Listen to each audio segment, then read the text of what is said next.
Well, hello everybody. It's me, Jonathan Gullis, here with the Inside Whitehall, alongside my co-host, Mr. James Starkey. Say hello, James. Hello.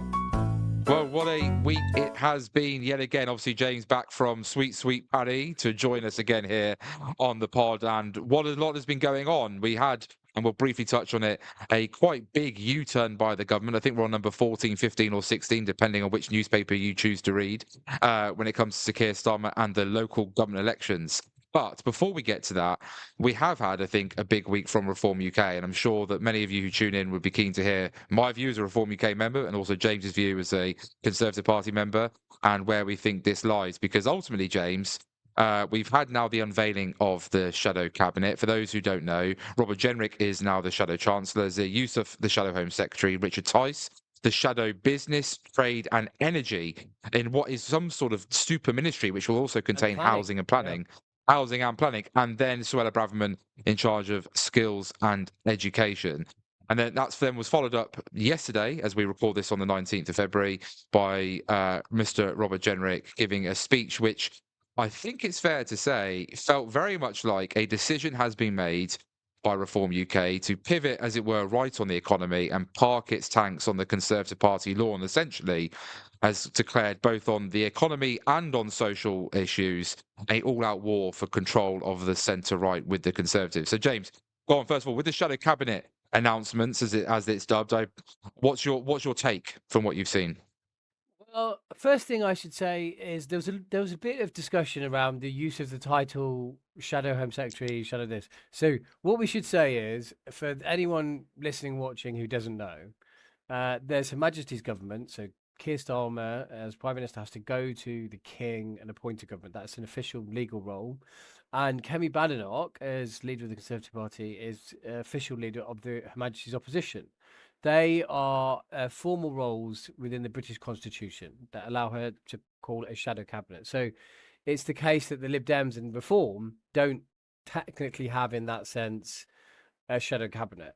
I think why are Reform doing it? They're doing it because they want to present themselves as government in waiting, which makes perfect sense in a comms wise. And I personally think for anyone outside Westminster, Whitehall, it probably doesn't matter that much. I think, this is about a presentation thing. So there was a bit of mocking on the one hand and then just a bit of discussion on the other. I personally think we kind of parked that. I think it deflects from the substance of like who's been appointed and what level of influence those individuals have. So I think we could focus on that. But there is a distinction. People are correct in Yeah. that. But I think you can get perhaps a little bit sidetracked in some large discussion. I mean, I Well, think. James, I was about to say this because I'm keen to get your view on the next part, which is there was a lot of talk in the build-up to this announcement that who would be the Shadow Chancellor. Traditionally, that is the right-hand person of whoever the leader of the party is, and in the traditional sense, is the second most powerful person in government. A lot of talk about whether Zia Youssef and Richard Tice both have done the hard yards, as it gets described within reform circles, having been there for a long period of time, both with a business background and being successful in their own business right. But then a lot of talk when Robert Jenrick defected that was kind of the deal that was done in order for him to defect. Obviously, we've now seen Robert appointed, Zia ending up at the Home Office brief, and then Richard in this, as I say, sort of what I'm dubbing a growth ministry, essentially, based on all the different things under it. I mean, is it a snub, do you think, to Tyson, to Zia, or do you think that actually, like I do, by the way, just put my cards on the table, that Richard's actually got quite a big win here. He has got a lot of briefs under his portfolio, and essentially the economic success of a Reform UK government will probably rest more heavily on his shoulders than on Robert Jenrick's. So, well, one, I think the interesting thing around it, if you read the media, is we've seen some very, very classic political briefing. So there's some briefing today, yesterday, from around Zia Youssef that he's been wanting this shadow Home Office role for the past 6 months and working towards it. That may well be true, but it also may. This is the kind of classic briefing you would get from Labour or Tories when someone's at pains to stress they got exactly what they wanted. They didn't want the Chancellor one. And again with Tice, that it's this kind of I've seen comparisons to the John Prescott kind of super ministry, which listeners, viewers won't perhaps be aware of, that was one of my first ever jobs as a temp. Was working in John Prescott's the ODPM, as it was called, the Office of Deputy Prime Minister, in the neighbourhood wardens, which tells you how far his influence stretched, because he had planning, but he also had neighbourhood wardens, which should really rest in the How Home young you are, Office. James, as well. How young you are still, James. It's It wasn't that hard long to ago. believe. It's hard to believe that was 2 decades ago. 5 years old and doing that, unbelievable. And I would hasten to add as well, that was in a civil service role and not a political role. It was when I was a temp in a summer from university. Secret lefty, you, James, the secret lefty. Exactly. It's been waiting to come out all this time. But I think, look, I think in terms of how powerful they are, look, who decides who decides where you get to spend money? That is the most influential role outside the leader. I think that's unavoidable. And we saw Labour in the run-up to the last election, that Keir Starmer and Rachel Reeves were kind of in lockstep, and people couldn't really make announcements without them. Everything had to run through them. And in effect, what that really meant is they stopped anyone announcing anything, which is arguably why they've got the problems they got when they got into government, because they didn't really have a policy platform. But digs on Labour aside, I think it will be interesting to see. I think, politics and political teams are shaped by personalities and internal dynamics. So I'm with you. I don't buy into it that it's definitively bad for Richard Tice. I think he's got a very broad portfolio. Maybe he wanted Chancellor, but I don't think it's a secret. He's very interested in energy. He's obviously got a crusade on net zero, and he's been very, very consistent on that. But when you look deeper to some of the things that he said, and he's done various breakfasts for businesses over the past year, he's interested in energy far more than just net zero. Like, it's basically taking money away from net zero to do other things, and to sort the grid out is one of the main problems really this country faces. And so that it's actually a huge area, and a bit like, I don't think either is like kind of easy comparisons to Trump. And so you could make a comparison, but it's basically a problem of the West, which is our high energy costs are leaving us uncompetitive globally. That is, the UK has some of the highest energy costs in the world. And so I think any incoming government looking for growth, that's a fairly key area to be involved in. Planning is a fairly key area to be involved in. The thing that I would look and out Richard for, has got that background, right, James? He's a developer by sort of profession, so he does Richard have has the got. background. But the thing I would look out for are battles and who wins the battles. That's how you work out who's in charge. So, crude example, if Richard Tice, for example, wanted to put Reform in a position where they were very, very pro SMRs, which I think Reform are broadly pro SMRs, small modular nuclear reactors, something that we should have been at the forefront of, but I think under both the last Conservative government and the beginning of the Labour government, we've perhaps fallen behind from where we could have been. And he wants some kind of money to attach to that, to say, we're going to give a tax break, or we're going to fund them, however you decide to do it. I think there may be a battle that Rob, like any shadow chancellor, if we want to call him that, will be having his eyes on fiscal responsibility. And that's what we saw yesterday. You said parking tanks on Tory lawn. Probably true, but I think the first step, which was him basically backing the OBR and ditching the 2-child benefit commitment that Reform had, which was, I don't think it was the cleanest policy Reform had, let's say that. I think that was as much about him asserting fiscal credibility to Reform. And we know it's a concern of Farage's. We know in the polling, it's in the focus groups, that the public kind of know where Reform are on immigration, but maybe have some questions on the economy. I think it was a big step in Jenrick, as Shadow Chancellor, saying, you can trust us. We're not going to do anything crazy with the RBR. We're going to change it. We're not going to get rid of it. We're going to be fiscally responsible. Now, with that, he will want to avoid people spending money they haven't accounted for. And that will be some battles, because I don't think Richard Tice wants to spend money all over the place, but if he wants to have a policy on a tax cut for industry in a blanket way, money's got to come from somewhere, right? Well, look, I think that's what's interesting, that in the breakfast that you and I have been at and read about and stuff like that, I think Reform UK, Richard was certainly making a pivot away from that 2024 contract with the people, as they called their version of the manifesto, where there was a lot of tax cuts. And I think essentially he was saying, look, in advance of Rob's speech, we're not going to be cutting taxes. So the financial circumstances are just not there. What we are going to focus on is deregulating and cutting, deregulating, so cutting sort of red tape, as it would be dubbed, and cutting spending generally. And obviously, a large part of that being focused on net zero and welfare, as you pointed out.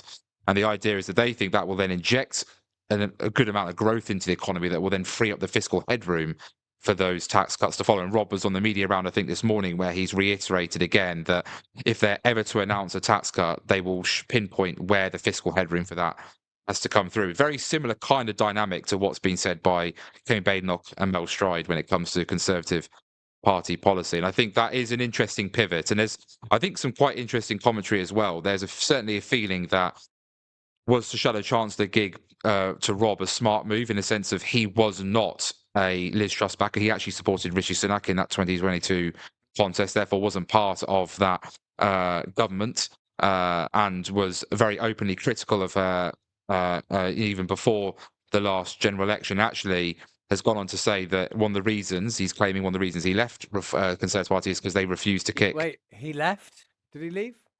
Well, one of the reasons he left. One of the reasons he left the Conservative Party was because Kemi Badenoch wouldn't kick out Liz Truss. And so some people say that that will stop some of the attacks where maybe as Nigel and Richard had been much more warm about that so-called mini budget that took place in October 2022. So that move there. But as you say, I think the Sovereign Wealth Fund is also quite interesting. So that would normally be under the Chancellor. Richard said it's going to be under his department, and he's going to be speaking about that in the Midlands next week to discuss, obviously, about how the state would be slightly more Trump-esque, as you said, James, before, maybe a bit more what we've seen with modern conservatism, where the state will intervene and invest in British manufacturing, energy-intensive industries, steel, as well as in AI and other schemes, and what that actually means for economic growth. So it'll be interesting to see, as you say, that underpinning, and also now we've got these roles, the policy discipline, right? Yeah. Well, this is where I'd come to you now. So obviously, and I think this is something James Hill, big shout out to James Hill, actually asked a question at the press conference for the Shadow Cabinet. You and I then discussed it, and James wrote about it, which I think is very interesting, which is we actually got, I think, one of the most interesting things that many people have overlooked, which is Zia Youssef is no longer now the head of policy at Reform UK, and that's now been given to James Orr, who is, for those who don't know, a highly decorated university academic, I think at Cambridge University, is a very close personal friend of JD Vance, and is essentially seen as kind of like a MAGA whisperer, in the sense that that James Orr and JD Vance kind of are the intellectual underpinning from what they've discussed in the run up to that presidential election of what MAGA means in America. And because he studied a lot in the US about kind of that blue collar worker moving away from the Democrats towards the Republicans, a bit like we saw with Labour to Conservative under Boris Johnson with levelling up, and now what we're seeing from Labour and Conservative towards Reform UK, particularly in the Red Wall, when areas are being deindustrialised. And I think that is going to be very interesting because he's now working alongside James Orr, Danny Kruger. Now, you and I know James. They are personally close friends. It was JD Vance when he who met with Danny Kruger when he was holidaying in the Cotswolds via an invitation from James Orr to attend. And so I think what will be interesting, as you say, is with the policy unit, which is James Hill's written about today in The Spectator as being modelled on the Conservative Research Department to get up to 20 people. Who's kind of leading on policy? Is it James and Danny and they're supplying ideas? Or when things are announced, have they gone through proper procedure? That's right, the next steps in this professionalisation journey, you would assume so. Yeah, I think that's true. I mean, one thing I would say is I thought, and forgive me, I've got a bit of a cold. I thought, look, I think one thing is that there was a kind of discussion about where is the Shadow Defence Secretary, where's Shadow Health Secretary? I think people should remember they're fair attacks, and you're going to have them at some point. But people should remember this is a party that didn't really exist less than 3 years ago, and so I think it's pretty impressive the scale of which Reform's got to now in terms of organisation. And Farage is now broadening that out, and we'll see where he gets to in the next year, 2 years. You know, if he makes it or not. But I think expecting it all at once, he said this at his press conference, kind of laughed it off. But I think expecting him to have a full cabinet immediately, I don't really think that's realistic. And I don't think it'd be sensible. I think it's good to build at time. But what I will say on the economic pitch and Rob Jenrick's speech, so again, I accept what he's doing. He's kind of putting some foundations in place. He's trying to say that we're fiscally credible. You can trust us with the economy. But all of this kind of, well, tax cuts when it's allowed, I think, and look, this goes for the Conservatives as well. I think when the next government comes in, so far as we can see now with the Labour government, I think saying we're going to do all these other things to get growth and then we're going to have tax cuts, I don't think it's really going to work. Because I think we can't spend our time where both the Conservatives and Reform are going around saying, well, we're the most taxed we've ever been in half a century and we're taxing business. There's jobs taxes with the increase in NICs, which Labour did, which looks like it's really put the brakes on employment and all these other range of things, and business rates, which Labour, again, promised in opposition to pretty much totally get rid of and start again, have ended up just tweaking with it. In fact, in some cases made it worse, famously for pubs. One of the 14, 15, 16 U-turns may well have to do that for the high street as well. So what are you going to do about those things? And I think that's not a criticism of this week to say, oh, they should, Rob should have announced that on day one. But I think in the run up to the next election, what I would say is I don't think it's really going to work to go into the next election and say there are no tax cuts, because then you're in the problem that Labour have got. Because then you come in, I think someone needs to clearly identify where some money is going to come from and what are you going to cut. And so we've seen Reform, I think, commit to the triple lock, or is not 100% clear with Farage. Well, I was about to say, James, you made a good point there. So Robert Jenrick said, I think, in an answer to a journalist question, that he's always been supportive of the triple lock, and these are difficult financial times. And essentially, yes, if you read between the lines, was sort of saying he was committed to retain the triple lock. Then Nigel Farage was posed that because he's long said it's on the table for discussion. Yeah. And reaffirmed that as far as he was concerned, as the leader of Reform, it had not yet been formalised that it was supporting the triple lock. Now, I'll put my cards on the table, James. I personally think that the triple lock has to go. I don't think it's financially sustainable long term, particularly as we've got a population growth, which means more and more people will be benefiting of it, and that will come at an even greater cost to an even smaller pool of people with the current fertility and birth rate issues that we have in our country as well. I did some rough working out. I think if you instead indexed pension increases to earnings, it'd be about 15 billion per year that you would essentially free up.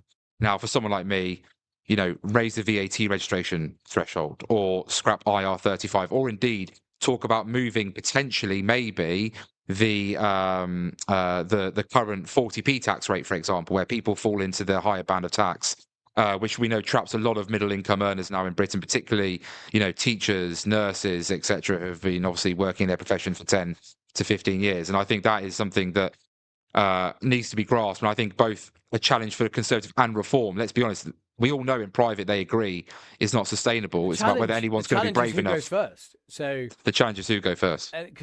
What you touch on is it's a political issue, because why don't people want to touch it? Well, it's because what we know is the older you get, you're more likely you are to vote. And the age bracket where Conservatives still have majority of voters is at the higher end of age-wise, and Reform will be higher than Labour. It's about 55, 55 to 70 that Reform does very well with. Yeah, and so there's a nervousness around that. But I think, and so it could be the triple lock, it could be something else. I do kind of feel, Labour came in and they did that and then promised no tax rises, and obviously broke that promise. And I think that's one of the big things that killed them with the electorate in terms of trust. So I would say, for any party seeking government next time, Reform or Conservatives, what you've got, I think, how are you going to get the economy moving if you don't meaningfully cut taxes? That's a question I've got, particularly for business, but the public feel overtaxed as well, and are. And where is that money going to come from? And we need cuts because we've got a ballooning state. And I think people inside Reform think that, people inside the Conservatives think that. But you've got to identify some real cuts. The Tories have done quite a lot of work, I think, and I know Reform will say, why don't you do this in government? But Mel Stride has done quite a lot of work on welfare reform. So there's potentially quite big cuts there. I don't know what the reform policies are matching them. I imagine they'll get close to it because they've kind of changed on two-child benefit where there was some distinction. But there's going to Rob have to be. certainly Rob certainly mentioned about the scrapping of disability benefits for mild anxiety depression, which Yes. is the same position as the Conservatives, which, just as a shout out for another employer of mine, Centre for Social Justice was actually leading in that particular policy work. But yes, we're in a place now where both have said massive reform of Motability scheme, And scrapping let me stop you on one thing disability there, benefits. Jonathan. I spoke to a Labour MP who said, through his own experience, said, we didn't used to offer benefits for mild anxiety and depression. So me and you have obviously started up and run a mental health campaign, the No Time to Wait campaign, which deals with mental healthness and GPs. But through it, we've both got to meet quite a lot of people around the mental health area. And I was surprised to hear a Labour MP. This is only about just before Christmas, 3 months ago, and he was saying to me, I think we need to look at that. So I think there's on some of these issues there's Yeah. consensus or a level of consensus. I think how you go about it and how you frame it. I thought the way Rob framed that was quite delicate, and I thought was good. That it wasn't a kind of studs up. We hate everyone on welfare. It was very much framed. My reading of it, which I personally actually agree with, which is that's not the best way to help people in that circumstance. Yes, And so, exactly. and I think that's going to be interesting as well, how they deal with some of the issues, maybe a bit more gently. I mean, look, I think, like I said, Rob to me has very much come knowing what the Conservative Party attacks are going to be reform, and his first steps are, how do I neuter those? Yeah, exactly. And I thought that a lot of commentary coming out from yesterday's press conference, I think, would have pleased Reform UK. A lot of people sort of in and around the financial market saying that they felt this was a very serious step Reform had taken, that it was showing a grown-up approach and a realism. I think there was a lot of happiness that Rob had reasserted the Bank of England would remain independent and that the Office for Budget Responsibility, which I know you and I, James, have had our moans and groans about, as have many on the centre right, even actually now within the Labour Party, let's be quite frank, since they've gone into government, I've had. But I think that there's a wide acceptance that coming in and saying that you'll mark your own homework, particularly when we're in the financial mess that the country's in, would just have looked duplicitous. And essentially, people have said that, I think Rob, was quite smart with therefore outlining that, look, we don't think the forecasting is anywhere near good enough nor accurate enough. So we're willing to pay external super forecasters to come in. And if they produce more accurate forecasting, then we'll use those via the OBR, but they will also be financially rewarded for providing that work. And I thought that was quite an interesting way. Some might argue it's a hollowing out essentially of the OBR. So the OBR is there in name, but in name only type situation, but has still given, at least I would suspect, the markets a lot of reassurance. Yeah, I think, look, the balance he needs to find, he needs to provide the reassurance, but then we need to get out of this cycle where the chancellor's constantly chasing 5-10 year forecasts, which frankly don't appear to be very accurate very often. And so we're moving around the country's entire tax policy on what doesn't appear to be great forecasts, which just seems, which I think, look, it speaks to one of the problems with the country, the fact that it's, parts of it are clearly broken, which is you can't plan 5-10 years, you can't plan long term for anything, and that's exactly what you do need for an economy. We need to make big bets on things we know are going places. AI. To do that, we need to sort out our power, which means we need to make big bets on things like, I don't know, nuclear, for example. Yeah, I think And Rob was fully committed of a recent review. I think he said that the Reform's Figleton position is review. they've. Yeah, the Yes. Figleton review. And that that's going to need, that's looking at big bits of infrastructure and how do we get that back. It's And worth build looking it at. Yeah, quickly. which we've been terrible at, and that's what we need to sort out.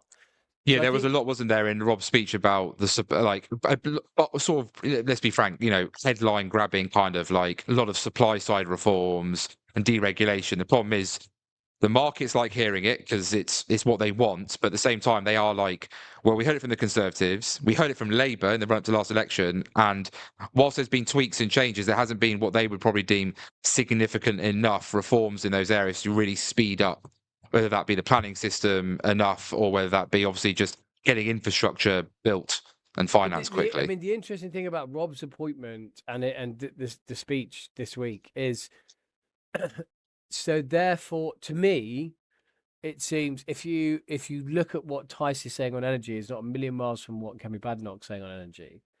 And I think you've appointed Suella Braverman. I think education is an area where the Tories do remain strong, actually, and still hold Despite that. Bridget Phillipson's bizarre attack in a New Statesman interview, which I mean, I think good it'll luck only make spinning it that. stronger. I think I think the terrible things she's doing to education will surely only make people look back at the kind of conservative and particularly Gove reforms in education stronger.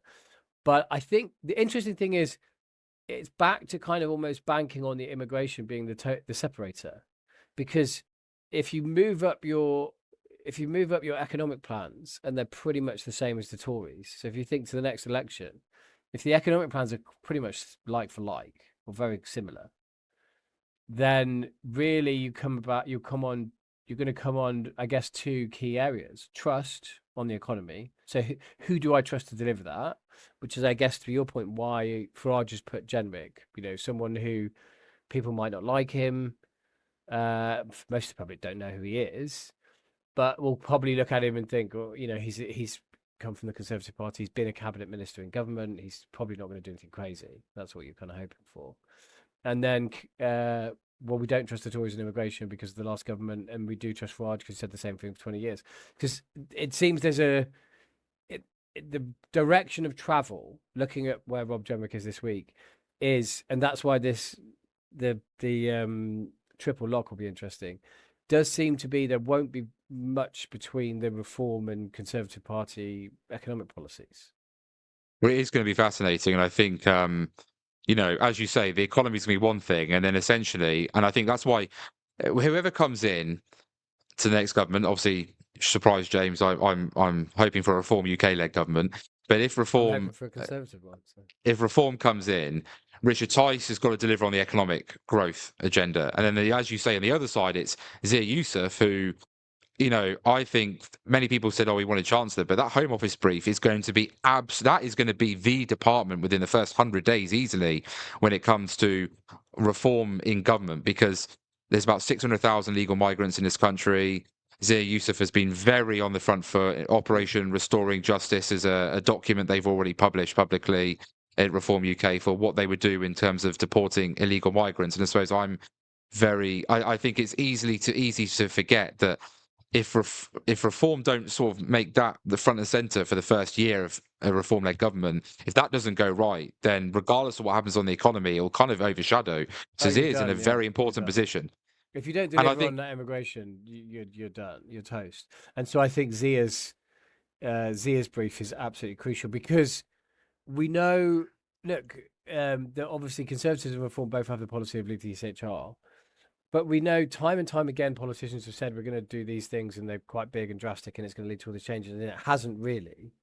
And so I think, I agree. I think if Reform do that, then that's the thing that kind of did hold up Trump's numbers, or one of the main things, that he was so people will have their own views on how he dealt with immigration. But it's quite clear that his base and the people that voted him felt initially, in the first year at least, he kind of did what he said he was going to do, and as you say, you guys absolutely need to do that too. And out of interest, James, just quickly on before we go to our next topic, James Orr, I mentioned it earlier. I'm just keen to see what you think of that. I think it's a very interesting. And look, for me personally, I'm very excited by the appointment. I think, as I say, I listed off his sort of background and stuff like that. What do you make of the fact that Zia has now gone to solely focus on the Home Office? Was that a necessary step in your view in order for him to, go after Shabana Mahmood and really push, obviously, the reform agenda? And actually, is it also a good thing that we've got the kind of James Orr and Danny Kruger, who we know have this pre-existing relationship, now coming together to create this research department, as James Hill has said, in order to create what they're claiming is going to be very detailed plan for government, where they're going to outline, including, in a manifesto, draft bills up front before they enter government, so it's very clear what they intend to do. Do you think that's a smart appointment by Reform? So I don't know James Orr personally. I don't think I've met him. Read a bit about him. He seems a very interesting guy, and I mean interesting in the sense of he clearly has very clear ideas, a clear direction of travel, and I think absolutely that is a basis for what you need going into government. What I would say in terms of the roles is, if reform's serious about going to government, the country faces some absolutely major problems, and one person is not going to solve those. Five people are not going to solve those. You're going to need whoever goes into. I hope it's the Conservatives. You hope it's reform. We both hope it's not a Labour-led government, We right? both hope it's not Labour, yes. And I think that would be a catastrophe for the country. I think we both agree on that. I think whoever goes in next, the level of change required is huge, and you're going to need the biggest breadth of competent people who are on the same team, working in the same direction possible. You're going to need to immediately the civil service are going to buckle against you. Parts of the civil service, you're going to need to get the civil service working. You can't just fire them all. It's not how our system works. You can move some around, but also all the time you spend messing with the machinery of government, which needs radical change, is time you're not delivering on your policies, which, as you said, is crucial. And I think these are things we've touched on regularly, and we're going to touch on regularly. The public don't have patience. They don't love reform.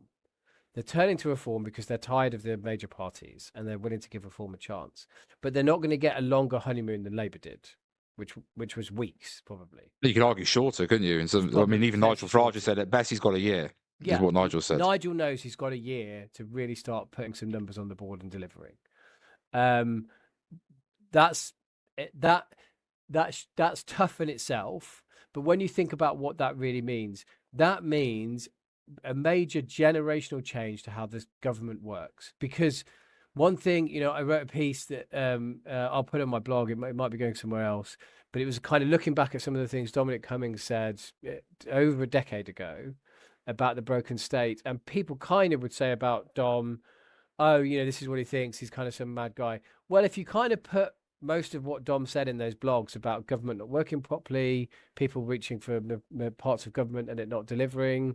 He obviously, the thing I touched on in the article as well is his kind of talking about AI about a decade ago, which, people wouldn't have known what you were talking about in Westminster at that point, and now it's accepted as the future, although they still don't have a clear grip on it. These are massive things. And I don't know Zia personally, I don't know James. What I do know is one person's not going to be able to do all of that. So you're gonna have to go in with a very clear idea. What did Labour fail on? Labour failed, to me, because they knew everything they weren't, which was the Conservatives, and they didn't know anything they were. They didn't have a clear policy apart from workers' rights. Now, workers' rights, business would say, a lot of business would say, has not been good, it's been attacked, but at least they knew what they were going to do on it. That's what I would say for Labour. At least they had an idea. I don't think it's a very good policy. You know how bad it was, James. Tim Shipman's, I thought, brilliant piece around Keir Starmer suggested that he basically wasn't line managing Sue Gray at all. And essentially, when it wasn't until they got into government, they asked her, right, where's the 100-day plan?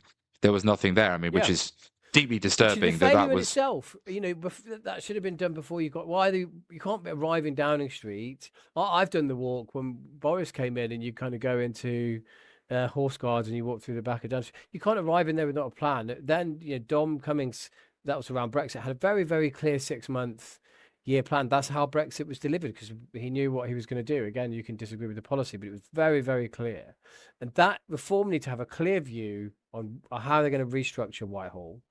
They need to have a very clear energy policy, because it does underpin, I agree with Richard, it does underpin everything. And then, ideally AI and what they're going to do on education. But any major changes you're going to need, I think, and they've talked to, I think Rob touched on infrastructure. Again, I agree with that. The Fingleton review, if big pieces of infrastructure aren't moving, there is this idea of passing a single bill. If you speak to people in the infrastructure world, it might not be as simple as that, but it's an idea worth pursuing. But I think having as many, what do Reform need? They need as many smart people as they can get their hands on to have a chance of doing that first year, I think. I mean, I don't know if you agree. No, I do agree. And look, I'm hoping to meet Professor Orr in the not too distant future. And I think it's a very exciting appointment. I totally agree. It can't just be a one-man band in the policy team, or two-man in that case with Danny as well. And they're going to need a breadth and depth of talent. And I think you've outlined, I think Tim Shipman's piece is a great piece to outline what happens when, as you say, you win an election by not being anyone else, not being the others, and yet have had no proper planning for what you will do or enact in government, and how quickly, therefore, things fall apart, as we have seen within 19 months Because we of can Sir pivot, Keir Starmer. we can touch on Labour. I mean, this does get my blood up. You know, his Starmer's got rid of Chris Wormold. He appointed Chris Wormold. He's got rid of 5 communications directors. They're political appointees. He appointed every single one of them. Sue Gray lasted, I don't know if she even lasted 100 days. She didn't last very long. No, She no. was going to sort out the whole of government. She didn't last 6 months. And so we're now on to what technically, I guess, it's Starmer's 3rd cabinet secretary because he inherited Simon Case. So he's on to his 2nd appointee. He's not been there for 2 years. And so these are the things, these take out bandwidth. When you're in a department, I was in government during Brexit, if you're messing around with who your permanent secretary is, or the cabinet secretary in this case, and all that kind of stuff, that is time that you are taking that is not really delivering for the public. The public don't care who the public cabinet secretary is. They want delivery. And that is how you're going to get delivery. So if you're messing around with that, that is the stuff that Reform absolutely cannot afford to do. You know, they on that thing, on day one, within a year out from the election, in my view, and 6 months in the worst case scenario, there should be 5 fully legally drafted bills that tackle the major issues that Reform or the Conservatives think exist. They should know who their permanent secretary is going to be. Like, if they're making significant alterations to government, that legal framework needs to be ready, and some idea of that personnel law needs to be ready. Because if you're doing that on the job, you wake up in government and 6 months has gone. You know, you're at a NATO summit and the public saying, "We haven't done this and this and this yet." No, I totally agree with you. It's going to be fascinating, and Tim Shipman's done another piece even today. Again, the 19th of February, just for those who are tuning in, depending when you're listening, and has said that Keir Starmer had his defence review and has said, "But you told me it was fully costed," as if again he's just not been across any detail or something. I mean, it's just utterly petrifying how little it appears the Prime Minister reads or quizzes kind of what's going on within each department. This is a big warning sign to any of us that want to be involved in a party that goes to government. But I mean, I remember when Keir Starmer was called forensic. It was forensic. Yeah, all of this. Well, I mean, we can go on to. I was about to say let's see how forensic it was. The self-professed human rights lawyer, the former head of the Crown Prosecution Service, apparently has said that the legal advice changed, and suddenly those elections that they cancelled suddenly had to be uncancelled. I mean, James, Reform, look, fair play to Reform UK. I personally think they were leading the charge. They did put a legal challenge in. It was due to go to court. I think today was meant to be the first day. Today was meant to be the first day. Obviously, the government's got legal advice that has clearly suggested it's illegal or that they would lose the case, and then had to find £63 million of additional funding to suddenly get these people election ready. Then you've got all the drama of all the parties making sure they've got candidates. That's 4.6 million voters suddenly once again actually able to go back to the ballot. I mean, it's just a bit of a farce, isn't it, James? It is. I was doing some media the other day, and having been in a department and received legal advice and so on. One thing that people should know is you whether you're in a government or not, you rarely get legal advice that tells you you're going to win or lose a case definitively. It's kind of a likelihood, often a percentage. So the government would say you have 70% chance of winning or losing this case. Is often the thing. But I think Richard Tice was doing the media for Reform and said, if someone totally pulls out a case and immediately pays the costs of the other side, which the government did in this case for Reform, it does give you an indication that they thought their case was catastrophically, not formed properly. So, what I don't know, I mean, I think the Lib Dems Parliament is in recess this week. I think Lib Dems have already said, I believe, they're going to push next week to see the legal advice. I don't know if Parliament can compel you because they're like current policy making. There might be some rules around that, and it's been tried before. But I mean, I would be curious to see what has materially changed between the point at which they thought it was legal to cancel the elections and the point at which they now don't seem. People have said you can't use the term illegal. Well, let's say this: the government certainly don't seem confident it's legal. Otherwise, they would have, Yeah. as you said, they would currently be in a court of law, fighting off reform's attack.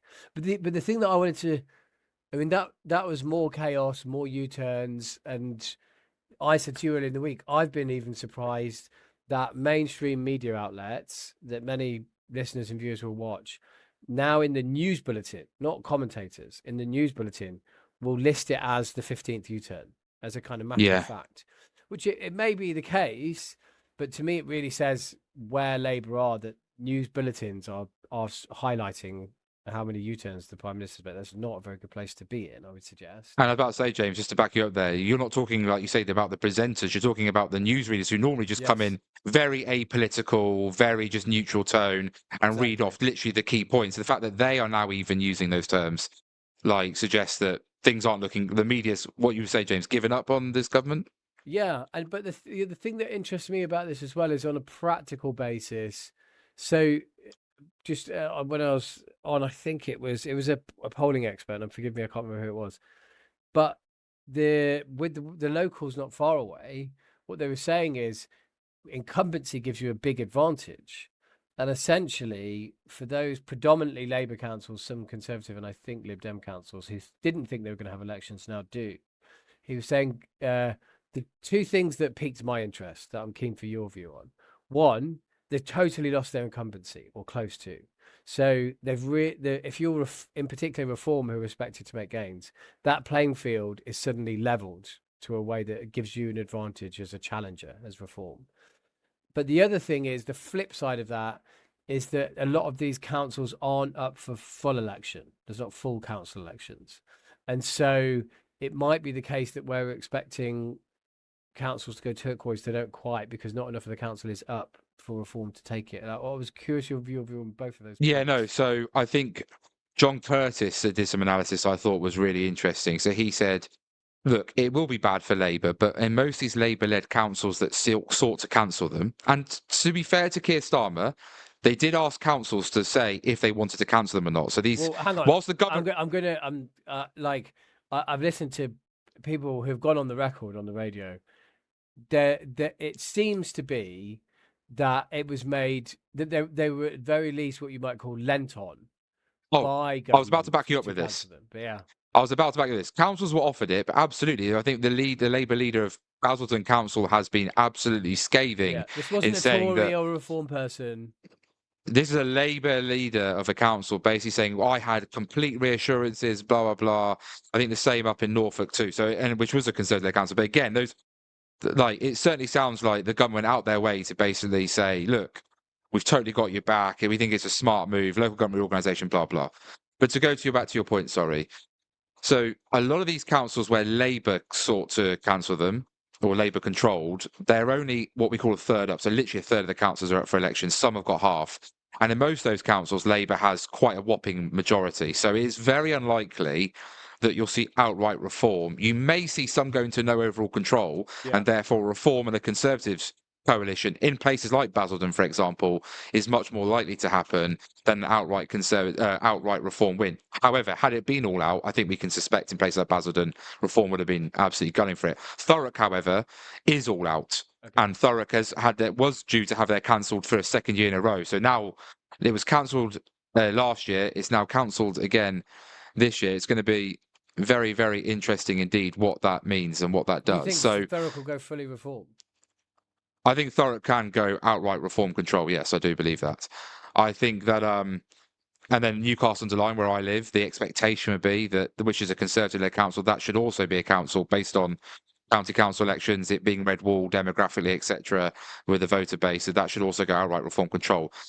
John Curtis did, however, make one interesting point. I think he said that the problem is that they, like Norfolk, Suffolk, East and West Sussex, these are county council, these upper tier authorities. They are all out, and they are currently, in 3 cases, outright Conservative-led. In one case, I think it was East Sussex, Conservative-led, but in a minority administration. And so he said, actually, the losses could look on the face of it, more damaging to the Conservatives if results go as expected, because there are simply just more councillors on the table up for election. However, I think Labour, anyone in Labour who wants to think it won't look as bad because councils don't look like they've lost total control, London is I'd point at interesting. Wales, I'd point at Scotland, and I'd point what's going to happen in London, where I think you and I both know Conservatives could take back Wandsworth, Conservatives could take back cities of Westminster, Lib Dems will be looking for inroads, and the Greens in parts of like Hackney, Lambeth, Lewisham, all there will be seeking to make major indents. I was thinking about this. I haven't spoken to you about it. I think the next 2 months or 3 months, when we've got to the locals, are going to really have an impact. The Greens haven't been tested in the way that Reform has. So we've had council elections where Reform, Nigel Farage has done very well. And we've had by-elections where he's done very well. Reform at the moment is a bit of a bubble. Green, sorry, it's a bit of a bubble. And so I think if you look at all the polling, it's clear in a multi-party world, and the Greens did well at the last election. So I'm not saying they're going to disappear, but what I am saying is, I think looking at their underlying numbers, how well do they do in Gorton? So I would argue that if you're on the left of British politics, you don't want Reform to win, but you probably don't love Keir Starmer. So where do people go in Gorton? That seems like a test to Zach Polanski to me. And then, as you said, in London, Zach Polanski, I think, has said, I'm going to run in London. He named a number of constituencies. One was Diane Abbott. I find it hard to believe you. I mean, Diane might not run next time, I think. But if she does, I find it hard to believe you would run against her. That would seem... I don't think you would win against her. He mentioned Diane Abbott's seat, Stella Creasy. He'll go for Stella Creasy. And he also mentioned David Lammy's seat as well. I'm not sure he could beat Lammy, but I think he'll go for Creasy. And I think looking at how... But I think even with some of the MPs who are more on the left of the Labour Party, Dawn, Butler and Diane Abbott, I think looking at those areas, how much the Greens really do pick up, it's a bit of a test for them. I guess what I'm saying is, I think if they don't pick up real numbers, I think if Reform doesn't win Gorton, but puts on a lot of votes, they'll be rightly... I think they probably should win it in the current climate. But I think they would say this is one of the 6th or 7th safest Labour seats. The fact we're even in competition here shows you we're in play for a whole range of other seats. And by the way, look at what we've done already. Fine. I think for Polanski, there's been a lot of talk. And if they don't put some numbers on the table across those 2 sets of elections, I think that knowing what the media are like, that could really deflate their bubble. I mean, I'm not... And also, by the way, good for Labour. Because I think they might do well, But also good for Labour, because if Labour wants to have a chance of winning an outright majority, or certainly at the very least being the largest party, they are looking to try and be the party to stop Reform. They're looking to be the party that the progressive left coalesce behind, pinches their nose and votes for in order to stop Nigel Farage entering 10 Downing Street. And so you're right. If Polanski wants to be that person, or if Polanski wants to make any reasonable dent to say to left-wing voters, you don't have to stick with Labour if you don't like Keir Starmer.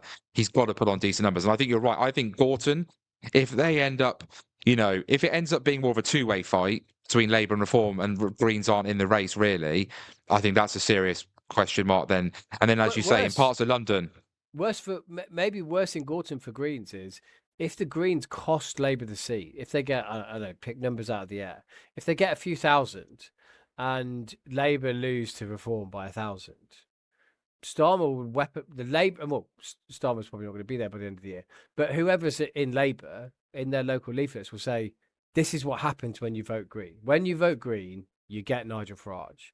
So, in a way, that I think they're better either being blown away and then focusing on the locals, and I think they do need to put numbers at some point on, because otherwise people will question them. Or obviously winning it would be massive.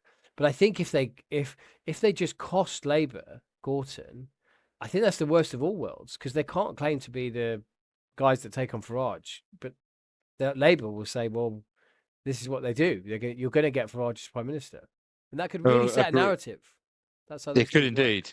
Well, I'll be in Gorton Denton tomorrow, James, and I'll be there on polling day too. So I'm sure there'll be plenty to discuss and find out what it was like on the ground. A live report, a live update. Well, look, listeners, James has been very good at muting the mic to blow his nose every now and again. So I'm going to spare him. I'm going to let him go back and have a well-earned rest. But look, thank you so much once again for tuning in. Another big week in British politics. Reform UK will be happy, I'm sure they would say, with recess has been sort of dominated by them. But the headline next week is going to be one thing and one thing only, and that is going to be who is the winner in Gorton and Denton in that by-election. And that will certainly frame, I'm sure, our discussion in a week's time too, coming on to that. We'll probably wait till after the results. We can have a real deep dive into what it means and stuff like that. So do make sure you give us a follow, however it is you listen to your podcast. Make sure that you obviously look for Inside Whitehall on Substack, particularly too, because not only do you get these recordings, but you get James's brilliant writing as well for all the ideas and things to look out for. And we will see you soon. Thank you very much. Oh, God.